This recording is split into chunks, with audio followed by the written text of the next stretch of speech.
All right, we're good. I am joined by Michelle Grace Hunder, who is Australian music photography royalty. I've just been researching her backstory. She's taken photos of anyone who's anyone, it would turn out. And by the way, can I compliment you on your lovely website? It's glorious. Thank you. I love hearing that. That's really good feedback, because sometimes you're like, should I just revamp it? But I get lots of comments on it, so that's good. I'm Did you glad do that it you said that. yourself? I did. It's through a portfolio company called Format. So, and they're really great. I've been with them for many years, and you can basically choose your template and you can change it whenever you like. So, but they're really specifically for photographers and I guess anyone visual. I think they do a good job of doing portfolio layout. So thank you for that. That's awesome. I know, I admire that. I got someone built me a website years ago, and it's just like been hodgepodged, updated ever since.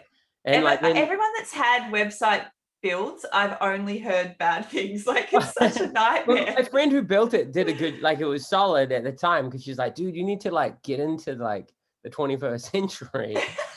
And I was like, all right, cool, let's do this. But now people like will pull like shitty old photos of me that I hate, and like that's the worst. You know what I mean?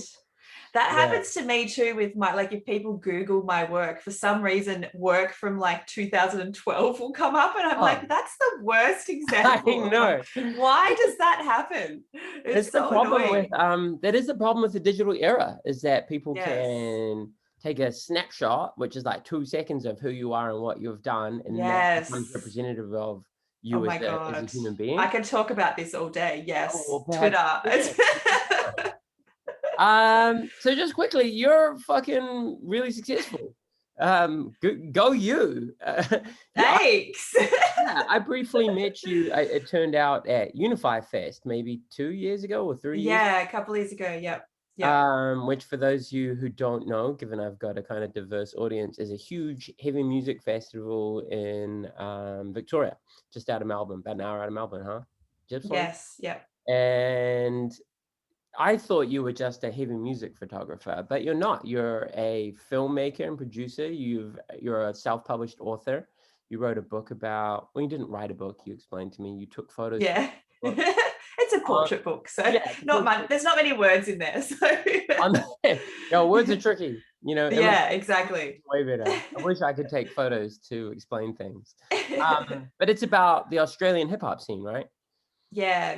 I kind of came up in the Australian hip hop scene when I started shooting, and that book was like, I guess, my journey the first couple of years into documenting what Australian hip hop looked like at that stage, which was back in 2014. It's actually really changed since then, but it was really my way, I guess, of kind of documenting what was happening, because I could see that there was something like bubbling up at that time. So I had a feeling that something was really cool was happening, but and also a way for me to get known by working with a lot of artists. So that it was, I kind of sprung up in 2011 or 2012, and it was a really good way of a lot of people like working with me, and then I guess knowing who I was at the same time as profiling like what was going on in Australian hip hop at that time.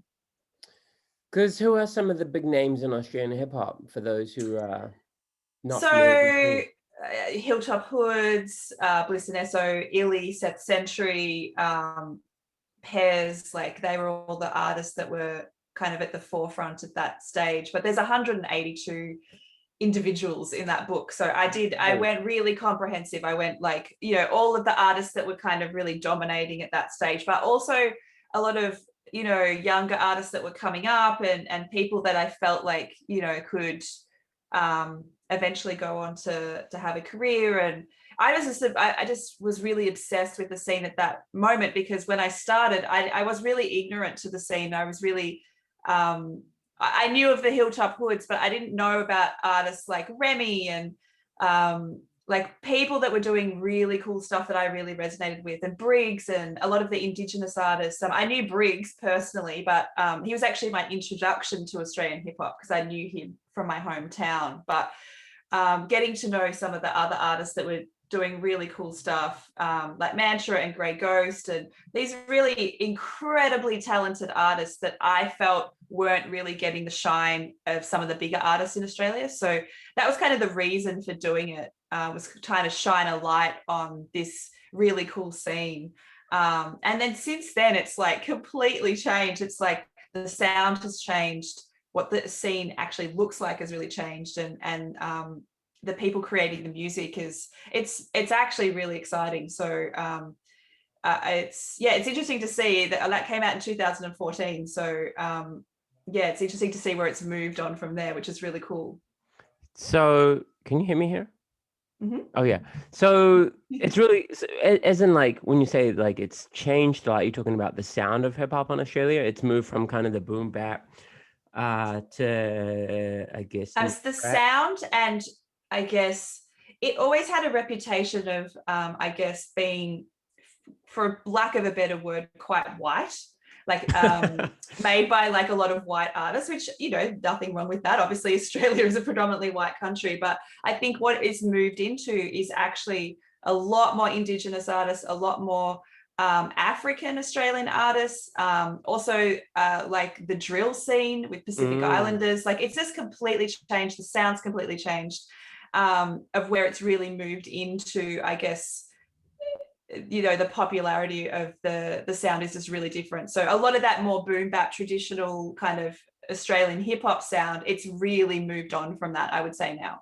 So it's not just a change of sound, there's a plurality of voices now, which is a wonderful thing, right? Which I think is amazing, and I think is what really it needed at that time. And it's definitely something I noticed was I guess the lack of those voices. That it was starting to happen, and it just needed a few people to, you know, like your Remy's and you know, people like Sampa, people that were that just looked a little different, sounded a little different. People like Briggs, once they started to get a little bit of success, I think it really inspired like a whole new generation of kids. And I think that's so awesome. And the best thing that's come from that is just a really diversified sound and look and everything. I think that's amazing for the scene. And these artists are getting like major radio station play, and they're getting lots of streams, and they're getting distributed. I would say streams. I'd say streams is where I definitely don't think radio play as much. Where you really see which isn't as important as it used to be anymore, right? It's no, exactly. I think that's where you've really seen the drill scene here, with people like 1-4 and Hooligan Hef and people like that, artists like that have really, you know, come to the forefront through streaming, which is super cool. It's like we don't even need a Triple J or something like that now. We can do this on our own, which I think is awesome. Like, I mean, not to shit on Triple J, because I actually think they do a great job. But they can't play everyone, and there's so many amazing artists that, you know, never really got the spotlight, and unfortunately, if you're not played on Triple J here, it's very unlikely you're going to get played on any of the commercial radio stations, especially hip hop. So it was just like all of these artists that were unable to have really amazing careers because it didn't allow for it. So I think that the rise of streaming is actually really beneficial. It's super cool. Yeah, it's a fine, right? Because as you know, and people who are au fait with, you know, the music industry, you don't make any money off streams. It's like you need like millions of streams. Millions of streams pay your rent. But at the same time, it is a democratization of the music industry in that you can get your stuff straight to your audience without having to go through the music industry, essentially. And then essentially you just need people to know who you are, so you're able to tour and stuff like that. So touring is really where people make money now. So it's really taken out that need to have a label. It is possible to do it independently, and I think there's some really good examples of that now, which is really cool. Not to say that labels, you know, there's still a place for that, I think, and you can see that with the, you know, the artists that do make that work. But there's now another way, and that kind of wasn't really possible even going back like even 6 or 7 years ago. Yeah, totally. Yeah, it has been. It is kind of like fascinating to watch it evolve, you know. Like I used to do sort of independent radio over here, and it was a big deal to like, oh, people would send you like sound, Yeah. CDs back in the CDs, day, yeah. like Remember those? yeah, remember those. But then like Yeah. Play MPE became a Yeah. thing, and it was all about, yo, can I get on the radio show? And now it's like, nah, I don't need to do that in order to Yeah. to A, become popular, and then B, become commercially viable as an artist. As a woman, have you found that there's also more access to the music industry as either a photographer or for artists in the last 10 years? Because we're seeing, Yeah.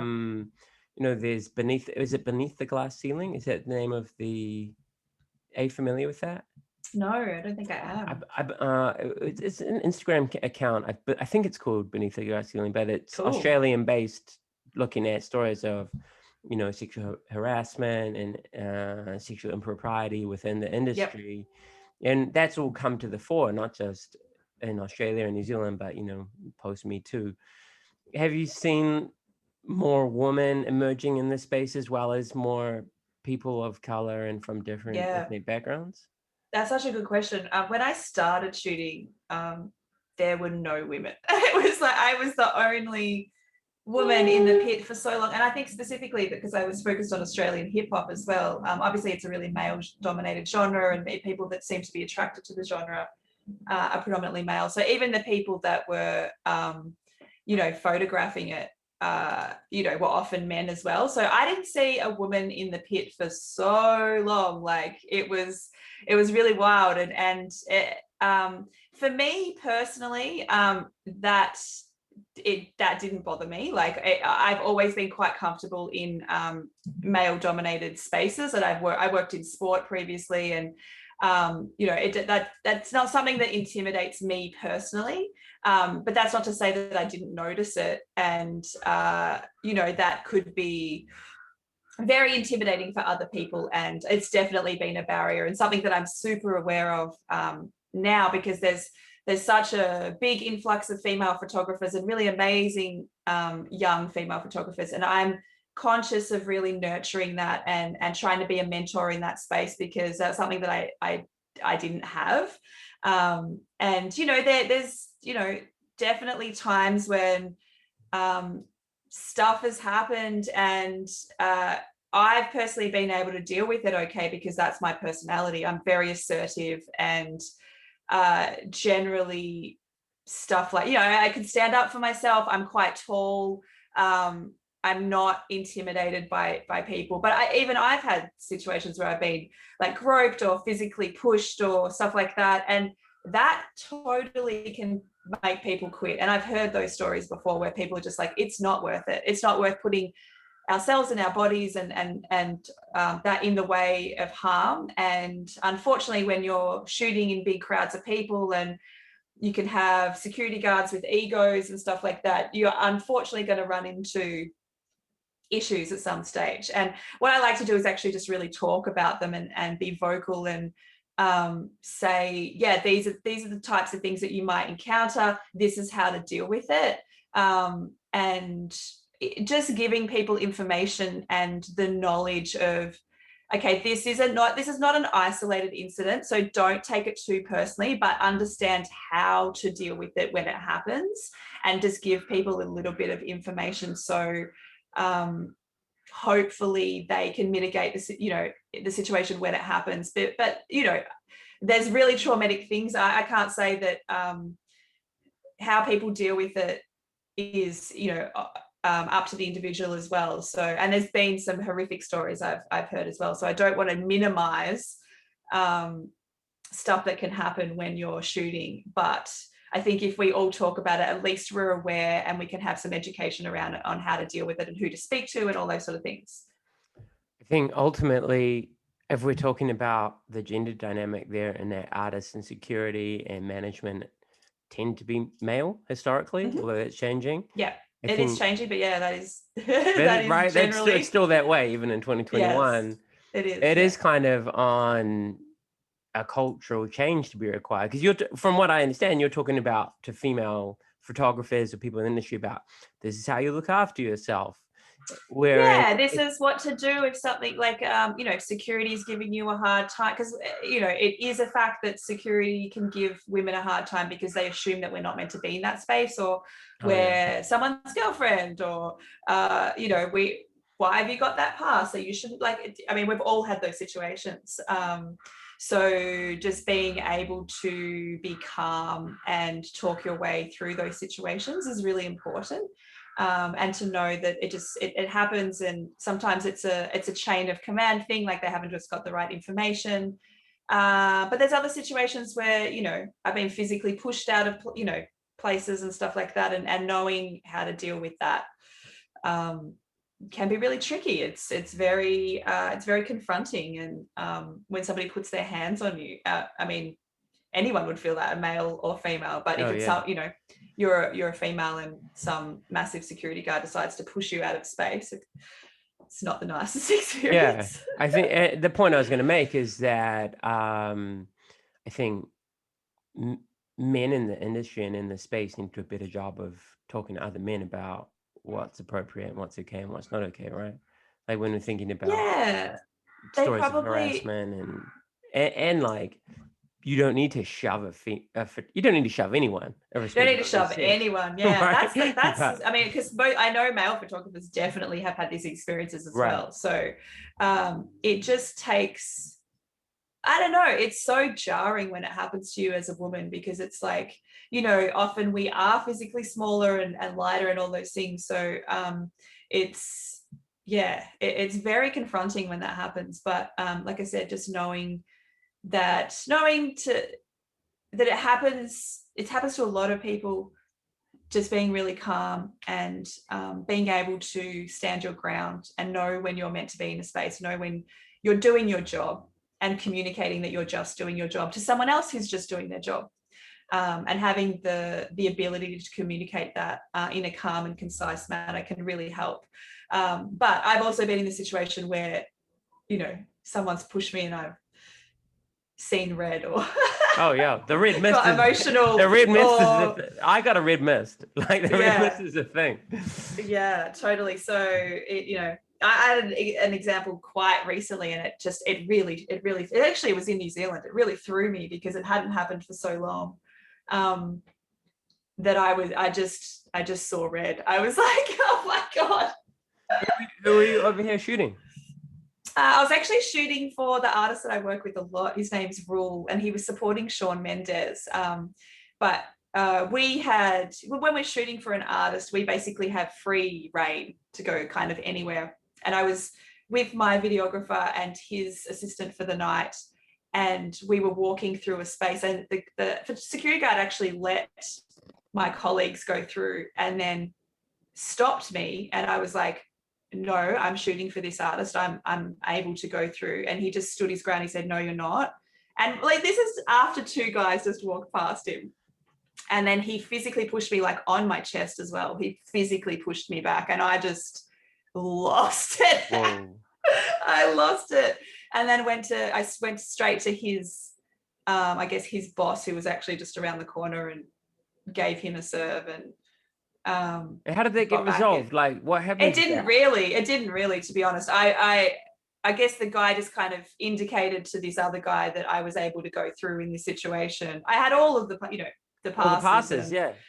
I think what upset me in that situation was that literally two of my colleagues, which were male, just walked through and I guess I tend to try not to jump to gender assumptions, to think, oh, it's just because I'm a girl. I actually tend to not do that.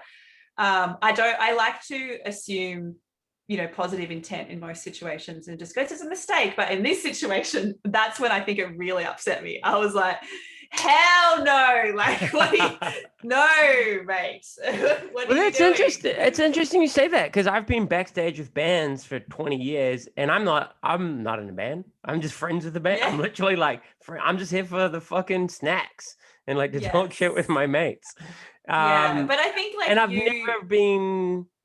I've never been challenged in that way. No. And that's, I mean, this is anecdotal, and I don't have like statistics and how would you break that down by gendered analysis, but that is interesting. It's not even interesting. It does make me sad for you and for all the sisters out there that that sounds like a not uncommon experience. Just, oh, Yeah, you it's must be a definitely, groupie. Like, yeah, that's the thing that when I first started, that assumption used to really upset me, because people would ask that all the time, like, who's your partner, who are you here with? yeah, And yeah. I'm, as a person that's been married and with the same person for 22 years, I'm like, I'm not with any of these people. I have no interest in any of these rappers. I'm literally just documenting.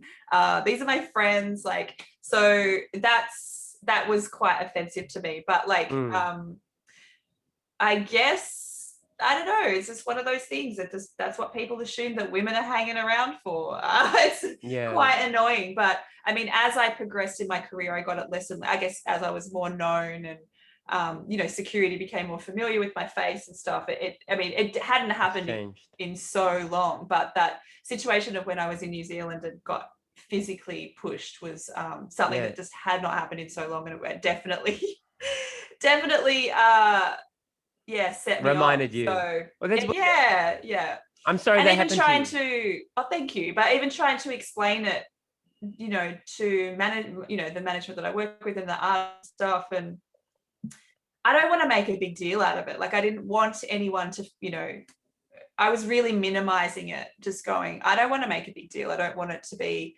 a thing that has to be this big kerfuffle or whatever. But I just, we dealt with it in the moment, and that's fine. It was obviously a misunderstanding, but it's just annoying, Yeah. Just annoying. I like how magnanimous you are. Like, you strike me as looking for the best in people. And that sometimes to fault, my friends tell me, unfortunately. Me too. Yeah. Yeah. But I don't know if it's just me and the spaces that I see online, but it strikes me that a lot of people seem to look for the worst in people because there's cultural capital in that.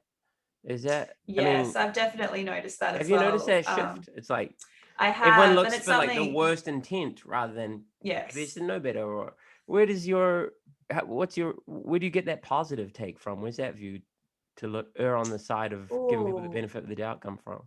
That's a great question. I don't know where it comes from, but it's very innate in me. It's very, I definitely see the positive in people. I am very open. I'm very welcoming immediately of people. So I've definitely been burned in my time of people that haven't had the best intentions. But I don't want to change, because I feel like if I do, then I'll miss out on really beautiful people. I've got so many amazing, beautiful people in my life. And I think that's because I've been really open to new experiences and new people, and letting people into my life. And if there's a couple of shitheads along the way, then look, I've had a few bad experiences, but I don't want that to change me. And something happened recently, actually, and one of my friends are just like, you're too trusting, and you let people in, and you should be a little bit more cautious. And I was like, I don't want to change. I try. I guess I'm a little bit more aware now, and I'm trying to not. I'm trying to see, I guess, red flags earlier and stuff like that. But sometimes you can't. Sometimes people just come in and pull the wool over your eyes and fleece you with your contacts, and then off they go, whatever. And it's just like, well, if that's the worst thing that can happen, and you've helped someone in a way, and like, that's good karma for me. Like, sucks to be them, like, whatever. Yo, that's nice. I had a like shitty thing happen to me last year, and I was talking to a friend of mine, and I was explaining the story to him. He's like, yeah, but like, they're the unhappy, miserable person. Yes, like deep yes. down, you're like, that's that exactly must how suck I for see them. it. Like, Yeah, that's how I see it. I'm like, they must not be able to sleep at night because I did something really big for this person. I did them a massive favor that helped them a lot in their career, and then they kind of bounced. And like, that's not on me. Like, I've done a good thing in this situation. So like, it's hard though, right? It actually really upset me for a long time, because I was like, who would do this? This is really, but then that person would, obviously. And I try not to let it, I still want to help people. I still want to if I can see a situation where I know a contact's going to help, or that's going to really change their life or their career, then I'm still going to do that. And you know, I don't want to change. I like doing that. It makes me feel nice to be able to put people in contact and help and make people's lives better. So I definitely don't want that to change. I think I needed to hear that. Thank you. Oh, you're so welcome. I think life can jade us, you know? Like I've learned in my ripe old age that I'm quite naive and earnest. Like me too. And I have always kind of, this is how I get in trouble online and stuff. Not in trouble, but this is how I get like smashed on Twitter or any of those fucking places. It's like, I'm just like, this is my honest opinion, or this is how I feel, or also I'll be in a bad mood and I'll say fucking something stupid because I'm a person, and I'll snap at someone, and it goes back to like the start of our conversation, and that's for who you are rather than it's a stupid tweet or Twitter's the worst for that. Yeah, I've basically really gone off it. Like, me too. Me too, was, because of exactly that. It really started to get to my mental health, like proper was messing me up. Like I was going to therapy, which I've always gone to, and like talking about the internet, like how it was it's really hard when, because I'm like that. I think we're very similar people. I'm very sensitive to that stuff as well, and my husband's always like, why do you care? Like this is people that you don't even know, like, and I'm just like, I think when you're a genuinely good person and you've said something that's dumb or whatever, you know, I've had tweets that were pulled up from like 10 years ago. Me too. Stuff that I don't even believe and think anymore. And people have assumed that you're this person, and like language has changed, and we don't say things that we said that long ago. And that shit really affects me, because I'm like, dude, it keeps me up at night. Yes. I lose sleep over yes, same. And I think when you know that your intention is good and you don't want to cause harm to other people, and someone's taken something completely out of context or something you don't even believe anymore and judged you on that, you're like, but I've already progressed from that. I've already learned that 10 years ago. Why are you schooling me on something that happened that long ago? Like, it's interesting that happens, you know? Yeah, it's a strange one. I've been thinking, I mean, we follow each other online, and, you know, I've been thinking and posting and reading a lot about this phenomenon because it is relatively new. Like, I've always had an interest in politics and the nature of politics. That's what I did at university. You know, I came through the punk and hardcore scene, which was very political, particularly in the early 2000s, you know, like bands like Earth Crisis and shit like that. Yes. And it's really morphed in the last 5 to 6 years to the whole way that we communicate about political issues. It has become increasingly complicated, and I would argue difficult to make sense of for a whole range. It's quite toxic. To be honest, it's real toxic, and social media is part of that, right? Like the nature, like back in the day, we used to actually talk in real life, or have long form chats, or I don't know if you were ever into like message boards and forums, and massive forum fan, and so was I, and there was long form chat there, and it was cool, and we had attention spans, and that shifted where everything's 30 seconds in a soundbite and a hot take, you know. Have you read the book So You've Been Publicly Shamed by Jonathan Haidt? Okay, that really changed. That's an amazing book. It really changed my opinion on a lot of things, actually. Even stuff that I was involved in with pile-ons and stuff like that. I don't engage in any, even if I think that this person deserves it, I won't engage in any of that stuff anymore after reading that book, because it really shone a light on the humanity of the people behind stuff, and just exactly what you're talking about, you know, judging people with one tweet or whatever.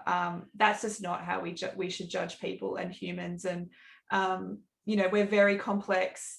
We are constantly evolving. We're constantly learning and changing. Language is changing really quickly. Ideas are, and we need to give people the benefit of the doubt and the ability to learn. And what happens in those situations is, like, you're going to push people further away when that happens. I don't think it it actually serves Thank you for the saying purpose. that. I don't think it serves the purpose of what the Yeah. people think it's gonna, the purpose of I shaming people or yeah, canceling yeah. people. Yeah, I really appreciate you saying that, because I work in like behavior change essentially. Like I talk to groups of non-academic, non-activist minded boys and men a lot of the time about concepts which are actually rooted in feminist politics about gender equity. And if I went in there and pointed the finger at them and like made them feel like shit and told them that they were just all toxic, they're going to tell me to get fucked, and they're not going to Absolutely. listen It's to not that. it's not going to be helpful at all. Same if I went into Yeah. a room of people who were in recovery from substance addiction, or Yeah. we're trying to shift their ideas around anything, making people Yeah. feel like shit is actually counter to the desired outcome, because they're just gonna like get fucked and retreat further Yeah. into their ideas. I really believe that as well. And I'm a staunch feminist, but I've seen some movements recently that I don't necessarily agree with the method. Yeah, it's not I it's not the understand. outcome, it's the method, right? I understand where it's come from. Like things like saying like all men are trash. Like I get it. I get where that's come from. I get it too. But I also, some of the most beautiful people in the world that I know are men, and I know it's not aimed at those people, and I know all of this. I know the thinking behind it, but I don't think it's productive. I think it's actually really harmful, and I'd love to see the messaging and conversation change around that. But I don't know. That's the place that we're in, and there's a lot younger people than I am that are at the forefront of that stuff now. Yeah, So yeah. I feel like people will come to the thinking later on. Everyone's going to get older and see that potentially that's not the way forward. But and that's it. It is a maturity thing. Like how I'm talking to you yeah, now, when I was graduating with a degree in politics, I was kind of painful. I was like, did you think about yeah, this? Like yes, boycott yeah. this company. But We've all now been through those we've all stages, I been through think. those stages. So Yeah. there is perhaps a generational difference to it. Hey, what's next for you? You've done it. You've done a book. You've actually done a film as well, which Yeah, you talked to did a like film. 45 artists who've got like 60 years of experience between them. What's your next big project? That's a good question. I think after the film being so... Let's talk about the film a bit for people who haven't Yeah, watched it. Yeah, tell us about the sure. film.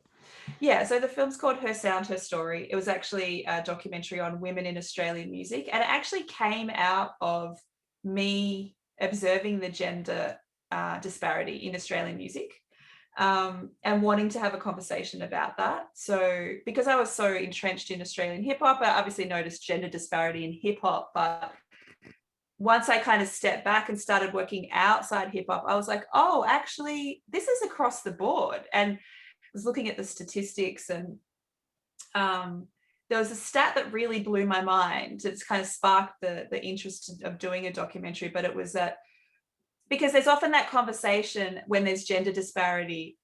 Let's use STEM for an example, like, oh, there's not enough women in STEM. And then the argument back is that, oh, women just aren't interested in STEM. There's not as many women. And like, I understand that argument. However, with music, that's not the case. So when you're looking at the stats of people that are studying music past, high school level, it's 50-50. So women are interested in it just as much as men are interested in it.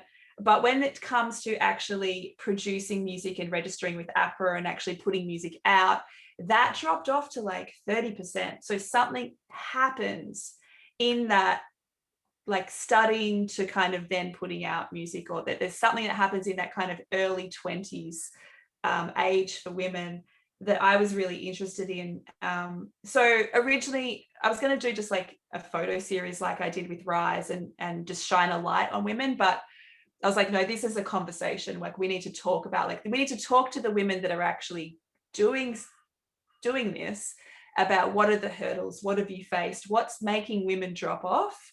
And so that was like a 4-year project of mine, which with a dear friend of mine, Claudia Delamore, I've just forgotten her name. Oh my God.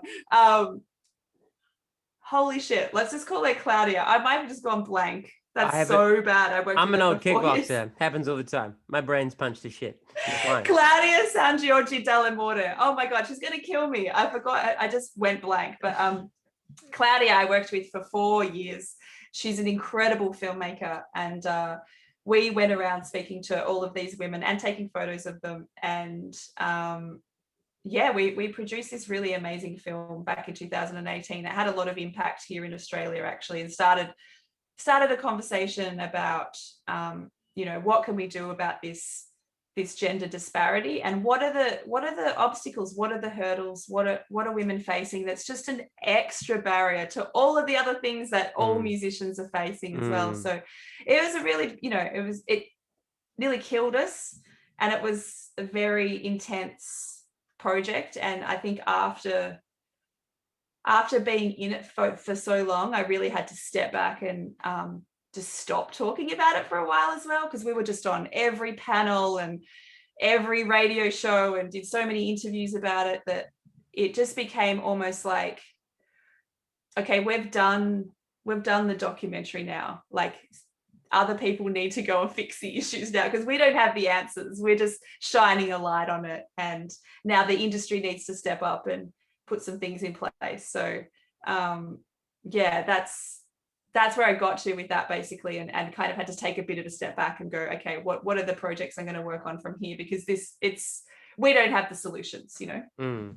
So it sounds like there's a real alignment between the mentoring you're doing with young female photographers or young women in the industry, the film that you did, you know, like there is like yes, like there seems to be quite clear parallels between all those things. So yeah, yes. what going back to the question, what's next for you? That's so interesting you say that, actually, because it really was that moment. It took me doing the film to really click with that, because as I was mentioning earlier, some of my personality traits, I think, made me think the gender issue wasn't as big as it was, because I hadn't personally experienced a lot of stuff.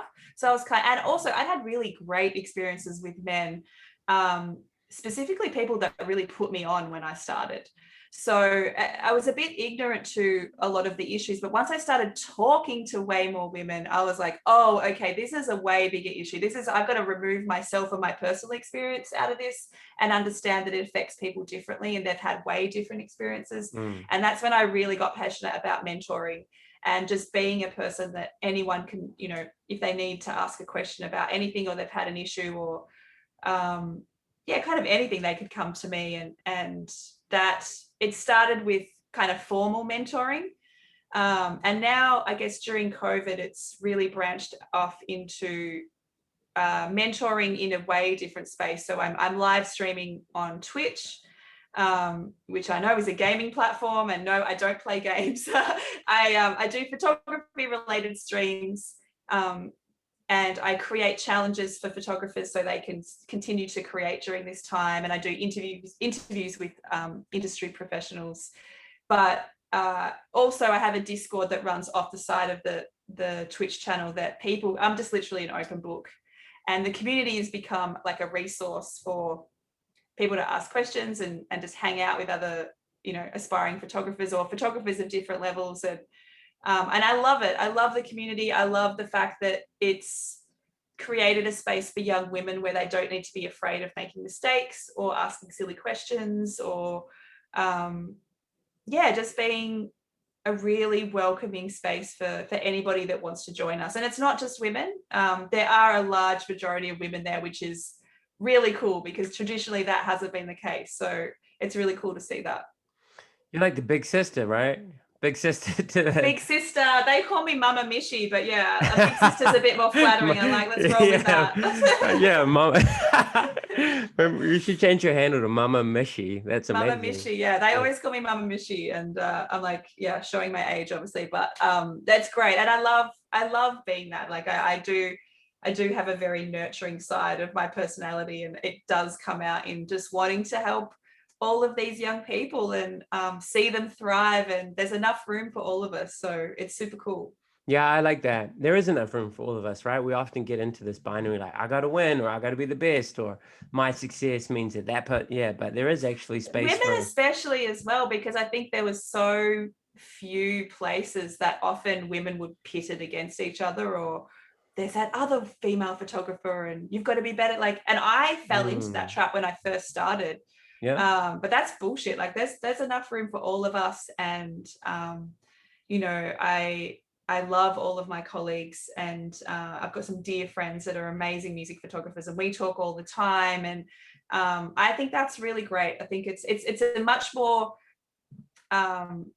open and friendly scene than it was, I would say, 6 or 7 years ago. It was way more hostile, lots of different arguments on Facebook, and that doesn't really happen anymore, which is great. I mean, it still does with some communities, but our community is definitely not like that. So it's a much friendlier space, which is good. I'm glad to hear that. That's dope.